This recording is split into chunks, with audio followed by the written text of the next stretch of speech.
My name's Tabitha Tyree, and I played Caroline. My name's Julianne Curtis, and I'm the producer of Be Still. So, when you have a project like this, when you have the idea, when it first comes to your head and everything, what is the first thing that pops into your mind? What is the first frame, the first vision you have of this film? So,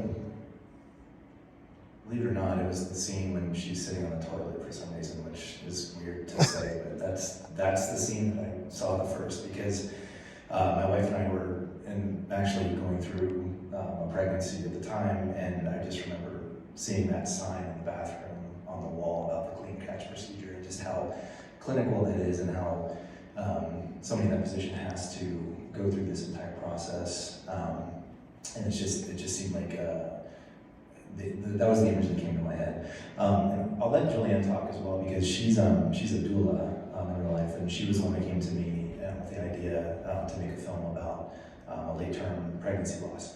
So we sat down together and came up with the idea, came up with the characterization and the things that we wanted to get across. So my first image was a woman sitting on a toilet in a bathroom, but hopefully yours was something different than that.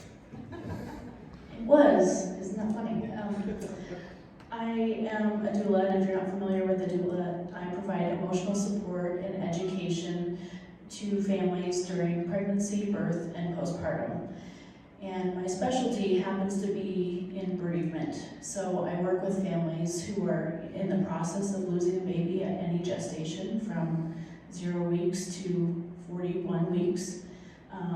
And I get to work with them either during their birth, after, and for the long term. And one of the things that I found as a doula is that there's not a lot of education. People don't know what somebody goes through when they lose a baby. And I work a lot with providers and helping to educate them and knowing their words matter. So for me, my first vision was can we try one more time? And the doctor said, let's not put you through that. He decided for her. And that, to me, is just how our words matter. He could take 15 seconds to let her listen again for a heartbeat. And in that situation probably led to more trauma or extra trauma on me, besides just losing her baby. So, similar question to you when you first get the script and you start looking at the actual text on the page and everything. What is your first emotional reaction to that? And then how do you start your process of translating it from just text on a page to a living, breathing character? Goodness, intense questions. Your first one was when I read the script. I always like to look at a script and think about the overall message, everything that's happening, and we're in the journey that the character goes on. And to me, I was paying attention closely to the ending, and Ben and I discussed it quite a lot, of just that process. It's hard to just see the trauma that she goes through and then see the aftermath of that, and how did she get to the point that she's willing to go through bereavement counseling? Like, what is that process? And that's something that we ended up talking through and worked scenes in. And so that was my first thought, of just taking a step back, not even putting myself as the character, but just who is this person who's going through this, and just trying to understand her.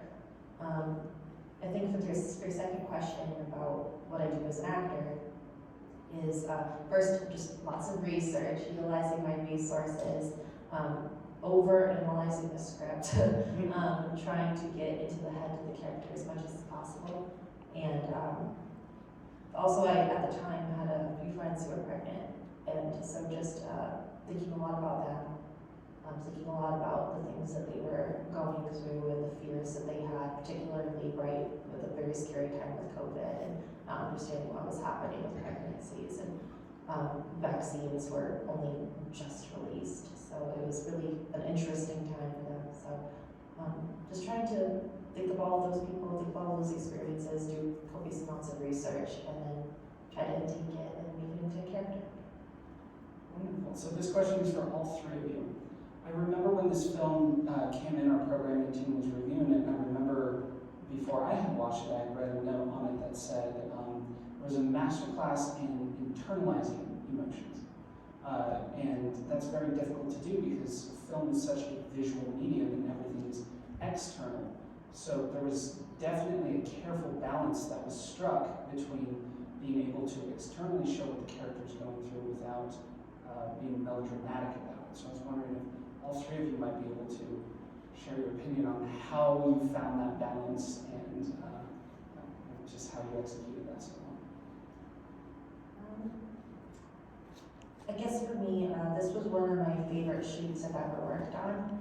And one of the reasons was that everyone was just so lovely and we were having so much fun and we were just really enjoying ourselves.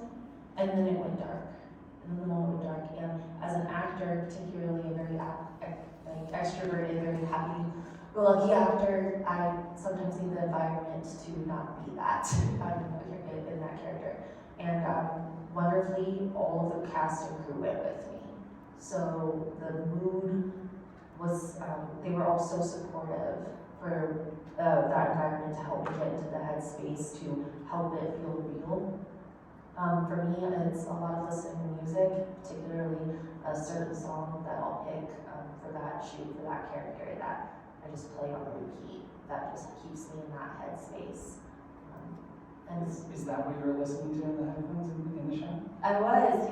That was actually originally not something that was supposed to be in the film. That was just me doing my thing and generally just letting everybody else ignore me, set up lights and everything, and then Ben just decided we're filming it. And I'm like, oh, okay, we'll do that.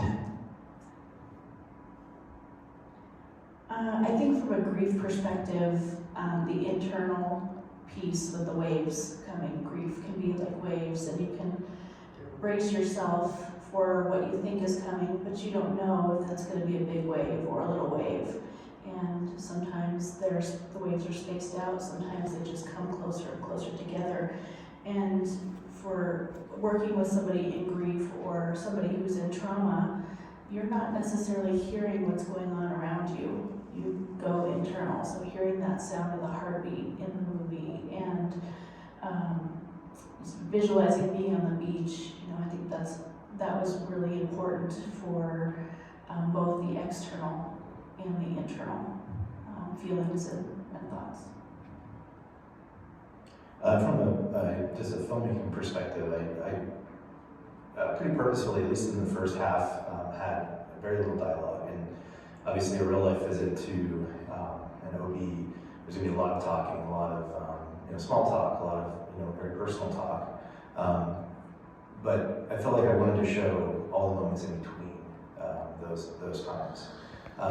Especially after the nurse, can't find a heartbeat, but she doesn't really say that. She just says, "I'm gonna go get the doctor."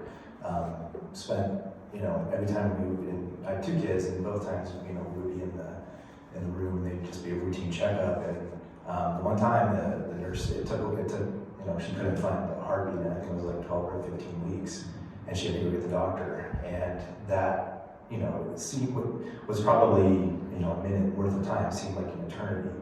And of course, we were both in the room, so we were talking, but I was trying to imagine what it would be like for, a mother to be in there, a mother to be in the room by herself, and what that would look like. So again, very, very purposely, from a filmmaking perspective, tried to limit dialogue and just tried to, create moments of emotion without a lot of words. And that's apparently turned into internalizing emotions, so it worked out good.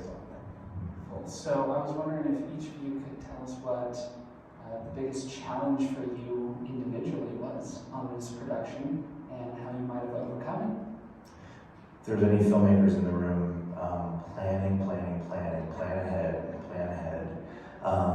This film, we ended up adding scenes to it to flesh it out, and the scene with the painting, that was after the fact.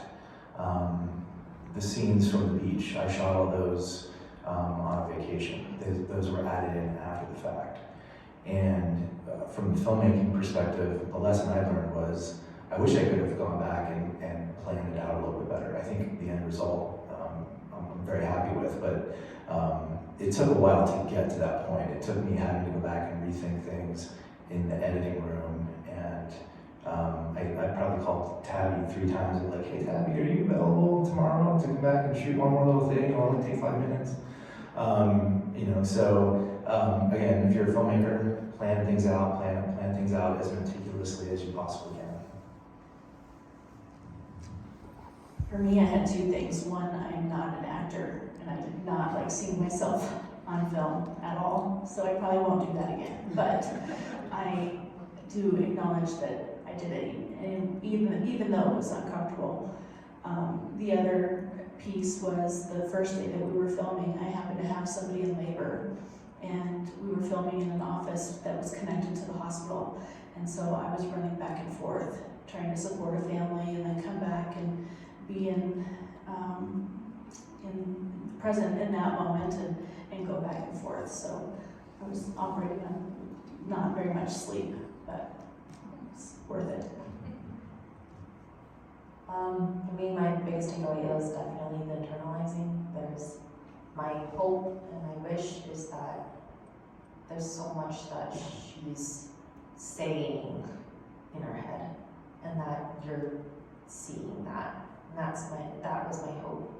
One of the things that for me I found myself thinking as Caroline was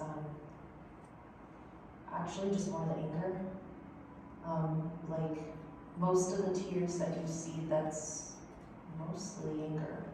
There's only a couple of moments when I was thinking, when the character of the moment led me to actual sadness and grief, which would probably be towards the end, but at the beginning it was just like unbelief, frustration, anger, conversation with her wife in the car, just the self-guilt, anger at herself, anger at the situation, anger at the doctors, and how that manifests in different ways. And crying is whatever crying, but you have to have something behind it. There has to be feeling behind it for hopefully the audience to be able to see.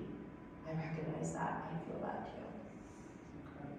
Well, I did want to turn it over to the audience and see if there were any questions from anybody in our audience tonight.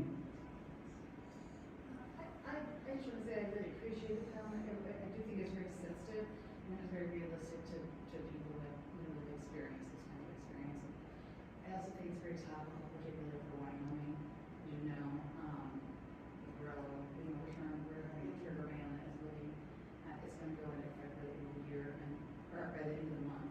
And our providers are very concerned about the type of pregnancy loss care that they're even going to still be able to provide their patients. So it's very topical film for people in Wyoming to see. So I just want to say that thank you for bringing it to this